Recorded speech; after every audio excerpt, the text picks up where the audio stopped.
तर या प्रकारचे 4-5 पुरावे जे आहेत ते पुरावे 2011 पूर्वीचं अतिक्रमण आहे की नाही हे ठरवणारे पुरावे, या पुरावे आणि फार्मर आयडी हा ब्लॉक केला जाणार. ब्लॉक केला जाणार म्हणजे काय की त्याला शासनाची कोणतीच नैसर्गिक आपत्ती नाही, कोणती लागत नाही. 1% अशी मुद्रांक शुल्क नोंदणी होती. प्रधानमंत्री आवास योजनेअंतर्गत जर आपण घर घेणार असाल तर त्यासाठी 1000 रुपये मुद्रांक शुल्कात आपली नोंदणी होती. त्याच्यासाठी कुठलाही इतर वेगळा घराच्या म्हणजे त्या जागेच्या किमतीच्या प्रमाणात शुल्क आपल्याला द्यावं लागत नाही. त्यानंतर रक्ताच्या नात्यात जर आपण बक्षीसपत्र करणार असाल तर त्याच्यासाठी कुठलंही मुद्रांक शुल्क आपल्याला लागत नाही. म्हणजे 200 रुपये फक्त स्टॅम्प ड्युटी भरावी लागते आणि 1% नोंदणी फी भरावी लागते. या व्यतिरिक्त कुठलंही शुल्क आपल्याला लागत नाही. शेत जमिनीची वाटणी हा सगळ्या शेतकऱ्यांच्या जिव्हाळ्याचा विषय असतो.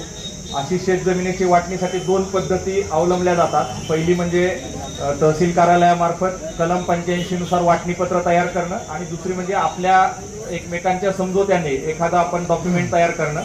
तर या दोन्हीसाठी पण आता मुद्रांक शुल्क माफ केलेलं आहे शासनाने. आपण दोन्ही पद्धतीनं म्हणजे तहसीलदारांचा आदेश घेऊन तो नोंदणी करण्यासाठी पण मुद्रांक शुल्क माफ आहे आणि तहसीलदारांकडे न जाता आपण आपल्या भाऊ बहिणीमध्ये जर सामंजस्याने डॉक्युमेंट तयार केलं आणि ते जर नोंदवायला सब रजिस्ट्रार ऑफिसला गेले तर त्याला पण आपल्याला मुद्रांक शुल्क आता शासनाने माफ केलेलं आहे. त्यामुळे या योजनेचा आपण जास्तीत जास्त लाभ घ्यावा.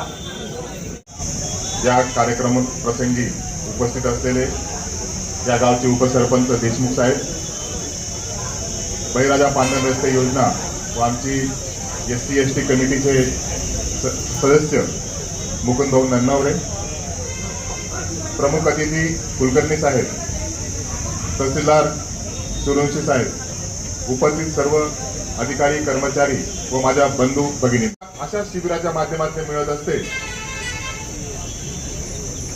आपण जर पाहिलं असेल पूर्वी या सर्व योजना घेण्यासाठी आपल्याला ऑफिसचा चक्रा माराव्या लागत होत्या.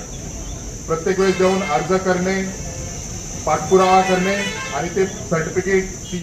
विविध योजनात आता आरोग्य शिबिराच्या निमित्तानं या कार्यक्रमाला उपस्थित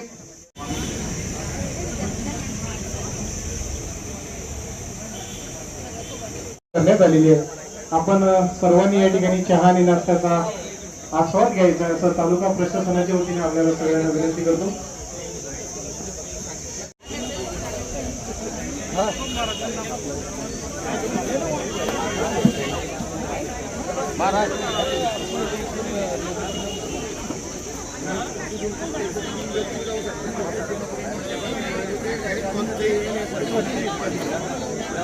हात काढा मावशी.